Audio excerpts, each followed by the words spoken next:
बिस्मिल्लाहिर्रहमानिर्रहीम। तमाम सोचने वालों को, सीखने वालों को, ढूंढने वालों को मेरा सलाम। आज के हम फॉरेक्स के वीकली एनालिसिस हम स्टार्ट करते हैं। एनालिसिस स्टार्ट करने से पहले कुछ फंडामेंटली हम गुफ्तगू कर लेते हैं कि आपने देखा कि पिछले वीक के अंदर कुछ डेवलपमेंट हुई हैं।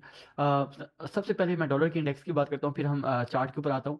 डॉलर इंडेक्स के हवाले से जो मेन डेवलपमेंट हुई है वो ये थी कि पहले सीपीआई का डाटा आया, वो एज एक्सपेक्टेड आया, जैसे था बड़ा। लेकिन जब पीपीआई का डाटा आया वो जो खासतौर पर एक तो कोर पीपीआई, एक होता है पीपीआई का डाटा। जो पीपीआई का month two month data data आया है वो एक्सपेक्टेशन से डबल आ गया, यानी 0.2 एक्सपेक्ट किया जा रहा था, वो 0.4 एक्सपेक्ट आया।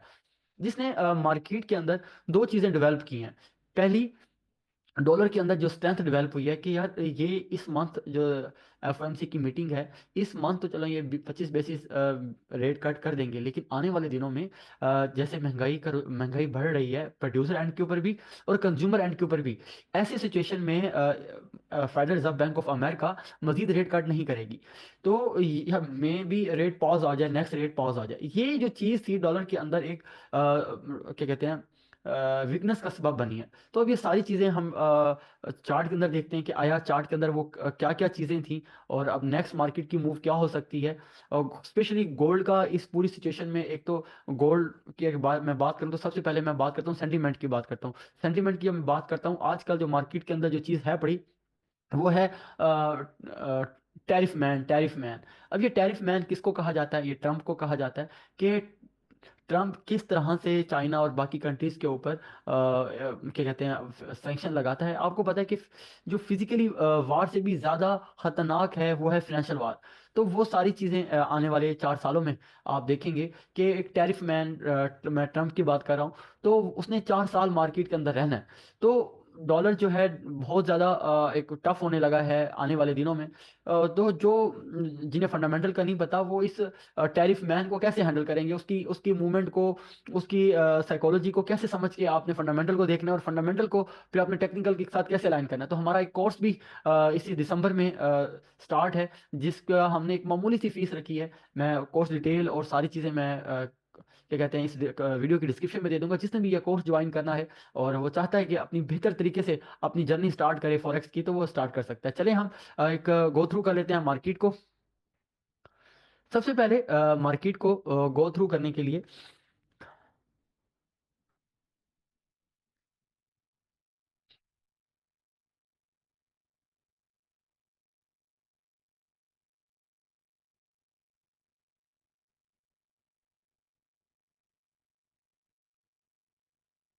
हाँ जी,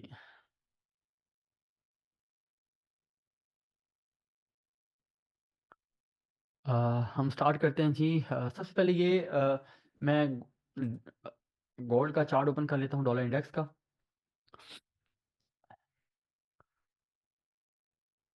आप देख पा रहे हैं ये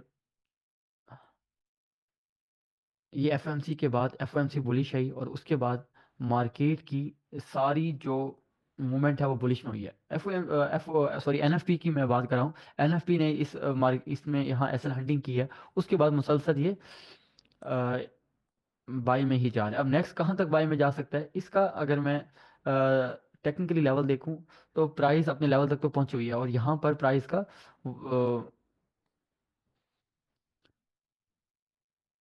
यहाँ पर वॉल्यूम भी ड्रॉप हुआ है। लेकिन मैं ज़रा शॉर्ट टाइम फ्रेम में यहाँ जाता हूँ, यहाँ पे देखता हूँ क्या सिचुएशन बनी हुई है डेली में। तो वीकनेस का तो कोई असर नज़र आ नहीं रहा, क्योंकि प्राइस ने अपना हाई ब्रेक किया है डॉलर ने। और मैं इस हाई की बात कर रहा हूँ। मैं थोड़ा सा इसको मैक्सिमाइज कर देता हूँ। यहाँ आप देख पा रहे हैं कि इसने क्लोजिंग जो है ऊपर दी है, इस लेवल को रिटेस्ट किया है, और एक अच्छा टेस्ट हुआ है। अब ये प्राइस जो है यहाँ पर एक छोटा सा कोई लेवल डिस्टर्ब कर सकता है, लेकिन ये प्राइस यहाँ तक जा सकती है। तो ये ओवरऑल जो डॉलर का आप देख रहे हैं इस तरह से इम्पैक्ट है। और इसका मज़ीद मैं इस चीज़ की बात कर रहा था, जिनको अभी तक समझ नहीं आई मैंने वीडियो में क्या बात की है। देखें, यहाँ सीपीआई मंथ टू मंथ क्या आ रही थी, ये तो इन लाइन आ गया नंबर, ओके, जैसे एक्सपेक्ट किए जा रहे थे। लेकिन ये आप ना पीपीआई मंथ टू मंथ और core PPI month two month देखें। ये जो फिगर आया है ना, एक्सपेक्टेशन से ज़्यादा आ गया है। इसने मार्केट के अंदर रेट कट की जो प्रोबेबिलिटी थी उसको डिस्टर्ब किया है। मैं थोड़ा सा क्योंकि जब आपको फंडामेंटल बुनियाद समझ आएगी फिर आप टेक्निकल के ऊपर मजबूती से बैठ सकोगे। हाँ, 25 बेस कट की प्रोबेबिलिटी अभी 25% है। इस एफओएमसी के बाद ये जो हमारे पास 18 दिसंबर को एफओएमसी है, इसके बाद बहुत सारी चीज़ें पिक्चर क्लियर हो जाएगी कि आया मार्केट का जो आने वाले दिनों में जो इनके मेंबर्स बात करेंगे। ये हम बात करें 18 को।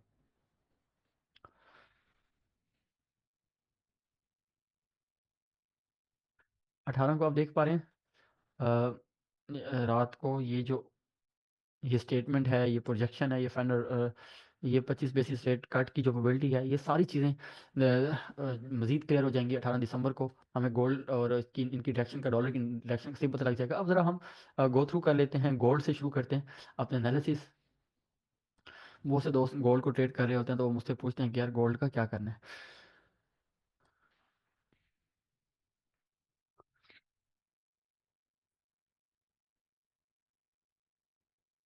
गोल्ड की अगर हम बात करें तो गोल्ड ने 1 2 3 4 5 6 7 8 8 दिन की रेंज के बाद गोल्ड ने एक ऊपर धमाका किया है यहाँ पर। उसके बाद मार्केट को इन लेवल से एक रिजेक्शन मिली है।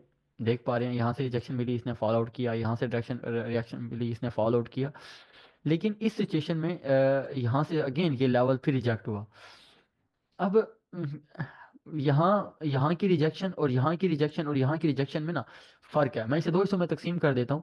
देखिए, यहाँ जब क्या कहते हैं रिजेक्शन हुई है तो पीछे एक अच्छा सा ब्रेकआउट था, देख पा रहे हैं। लेकिन प्राइस जब ऊपर गई है ना यहाँ, बगैर किसी कंपेन बनाकर गई है तो इसलिए नीचे गिर भी गई है। लेकिन इस बार जब प्राइस ऊपर गई है तो प्राइस 8 दिनों की रेंज बनाकर ऊपर गई है। तो एक सिंगल कैंडल ने उस रेंज को अगर रिवर्स किया है तो मैं इस as a technically trader, VSA trader जो मैं देख रहा हूँ, बहुत ज्यादा चांस है कि अगली कैंडल तो इस तरह से मार्केट यहाँ से ऊपर निकल जाए या इस एरिया से ऊपर निकल जाए। क्योंकि जब प्राइस ऊपर जा रही है तो एक बेस बना के ऊपर जा रही है, तो इस तरह से प्राइस सॉरी, तो प्राइस जो है का रिवर्स होना, ये वीक, मतलब इसमें इससे अगर मैं बात करूं टेक्निकली जो गोल्ड है वो बुलिश स्ट्रेंथ अभी भी ज्यादा है क्योंकि वॉल्यूम जो है वो बुलिश में ज्यादा पड़े हैं और पीछे एक बैकग्राउंड भी इसका स्ट्रॉन्ग है। तो प्राइस पॉसिबल है यहाँ से वाला रिवर्स हो जाए। तो थोड़ा सा वेट करते हैं। मैंने ओपन इंटरेस्ट भी इसको अगर मैं मिलाऊं तो ओपन इंटरेस्ट भी मुझे जो इंडिकेशन दे रहा है ना वो बुलिश की इंडिकेशन दे रहा है। ओवरी फॉल है, प्राइस फॉल है 13 की, तो ये बुलिश इंडिकेशन है। तो गोल्ड के अंदर मैं आपको मजीद यहाँ क्लियर कर देता हूँ। गोल्ड जो है वीकली ऐसे लग रहा है जैसे दोबारा उस रेंज के अंदर आ गया जहाँ उसने जहाँ से उसने ब्रेक किया था। मार्केट जो है दोबारा उस रेंज के अंदर आ गई। अब पॉसिबल है कि प्राइस जब तक प्राइस इस तरह से इस एरिया के ऊपर क्लोज नहीं होती, अब आप हम इसका वेट करेंगे फिर हम इसको बाय करेंगे। और अच्छा जो बाय होगा वो प्राइस अगर इन इन एरियाज के ऊपर दोबारा एसल हंट करती है जैसे उसने यहाँ पर एसल हंट किया, यहाँ पर एसल हंट किया, तो फिर ऊपर गई है। तो अगर प्राइस यहाँ पर देती है एसल हंटिंग तो ठीक है, वरना अगर प्राइस यहाँ पर ऊपर क्लोज देती है तो फिर आप इसको बाय कर सकते हैं अगेन लेवल 1, उसके बाद ही लेवल 2 होगा। तो गोल्ड के अंदर बुलिश ही हूँ मैं, अभी तक बुलिश हूँ। मैं छोटे टाइम फ्रेम की तरह यहाँ वॉल्यूम देख लेता हूँ।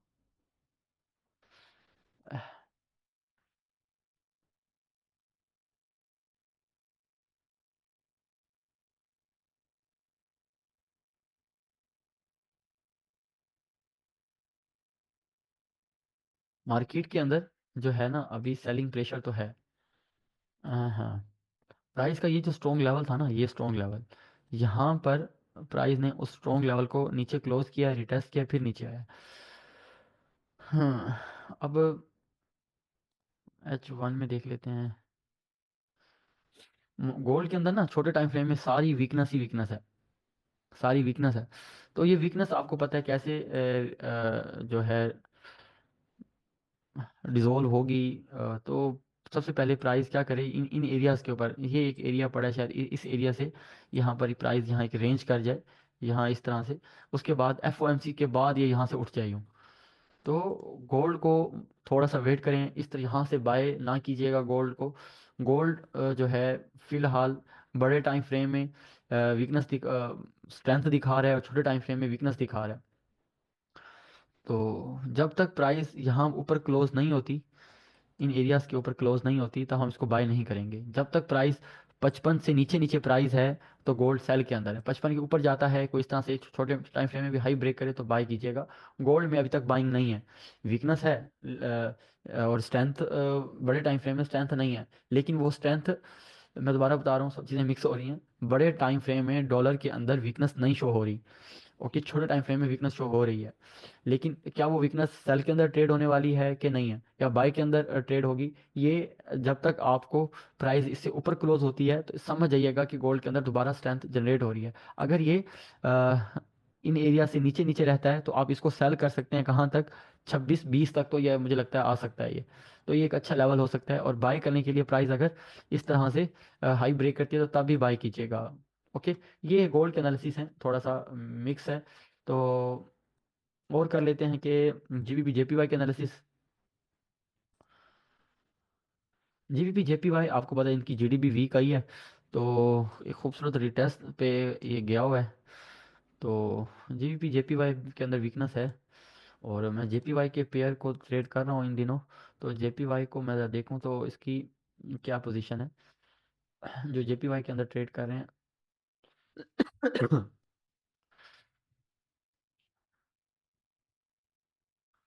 जेपीवाई के अंदर भी ना प्राइस फॉलिंग है, ओआई फॉलिंग है, तो वॉल्यूम तो ये दिखा रहा है कि ये और नीचे आ सकता है इन एरियाज तक ना। ओपन टेस्ट मैं कहता हूँ तब तक हम बाय नहीं करेंगे जेपीवाई को जब तक प्राइस भी ऊपर क्लोज हो और ओआई भी इस तरह से बढ़ता हुआ है। तब ये एक अच्छा मैट्रिक्स होगा इनको बाय करने के लिए, जेपीवाई को, इंडेक्स को। स्टिल इसमें वेट करें, इसके अंदर पोटेंशियल ऑलमोस्ट खत्म हो चुका है, देख रहे हैं। तो जेपीवाई के पेयर्स के अंदर भी होल्ड है। तो जेपीवाई जो है बाई जीपी जेपीवाई के अंदर तो ये अभी तक लेवल, अगर ये ऊपर क्लोज होता है 194.80 के ऊपर क्लोज होता है तो फिर ये बुलिश है। कहाँ तक बुलिश है, ये एरिया है। और इससे नीचे नीचे ये एक 189.88 तक आ सकता है। ये प्राइस जो है अपने इस लेवल के अंदर खड़ी हुई है। जेपीवाई की ये एनालिसिस हो गया। और उसके बाद जीबीपी यूएसटी को मैं देखूं, जीबीपी जीबीपी यूएसटी के अंदर इतनी ज़बरदस्त वीकनेस आई हुई है, और ये वीकनेस मुझे नहीं लगता इतनी जल्दी ख़त्म भी होने वाली है। हम्म। जीबीपी जेपीवाई स्ट्रॉन्ग सेल के अंदर है। और मैं ओआई देख लेता हूँ इसका, जेबीपी का ओआई क्या है।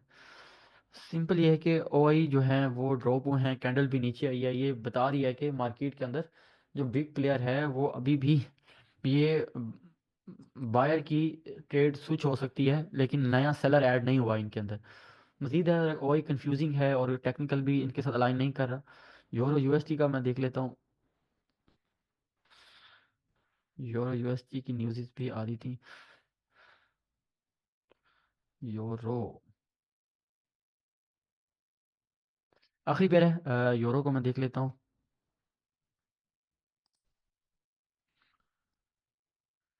यूरो ज़बरदस्त बेरिश है। यूरो जो है ना, कैंडल ऊपर क्लोज हुई है और ओआई राइजिंग है, तो ये बेरिश है। कहाँ तक बेरिश है, ये इन एरियाज तक, ये एरिया इसको तंग कर सकते हैं, ये यहाँ तक आ सकता है। तो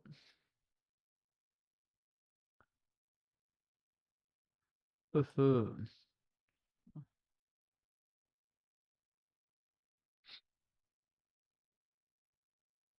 यूरो को अगर आपने सेल करना है तो इन एरिया से सेल करना है। ये जो ये एरिया है यूरो के, अगर या फिर इससे नीचे क्लोज होता है तब सेल करना है, यहाँ से सेल ना करना यूरो को ना। या तो 101.0528 अच्छा प्राइजेस होंगी इसको बाय करने के लिए। तो गाइस ये थे आज के एनालिसिस। थोड़ी सी चीज़ें मिक्स हैं। मुझे लगता है कि एफओएमसी की वजह से बिग प्लेयर्स अभी वेट करेगा। ये एक रेंजिंग मार्केट भी हो सकती है इस वीक। पॉसिबल है जो सप्लाई आई है मार्केट एक बेस बनाए और इस सप्लाई को ब्रेक ना कर पाए, या ये सप्लाई आगे कंटिन्यू ना हो पाए। तो अभी वेट कीजिएगा, कम से कम मंडे का वेट करें। पिक्चर क्लियर हो जाती है कि या तो आपको अच्छी ट्यूसडे को अच्छी रेंज मिल जाएगी, या फिर मंडे को एक अच्छी मूव मिल सकती है आपको लंदन सेशन या क्या कहते हैं यूएस सेशन के अंदर। तो ये आज के एनालिसिस थे। तो ये दिसंबर की आखिरी मेरे ख्याल में ये वीक भी होगा। तो ज़रा थोड़ा सा एहतियात से ट्रेड कीजिएगा। फिर आगे क्रिसमस की और क्या कहते हैं कि क्रिसमस की हॉलीडे आ रही हैं, हैप्पी न्यू ईयर की हॉलीडे आ रही हैं। तो मैं याद दहानी करा दूं कि दिसंबर में हमारा कोर्स स्टार्ट हो रहा है, और सर अब्बास साहब फंडामेंटल एक्सपर्ट हमारे साथ हैं, और टेक्निकली मैं खुद आपको बताऊंगा। और एक अच्छी जर्नी हमारी हो सकती है 15 दिसंबर से 15 फेब तक। ये 2 मंथ का कोर्स है, और इसमें बड़ी मामूली सी फीस रखी हुई है।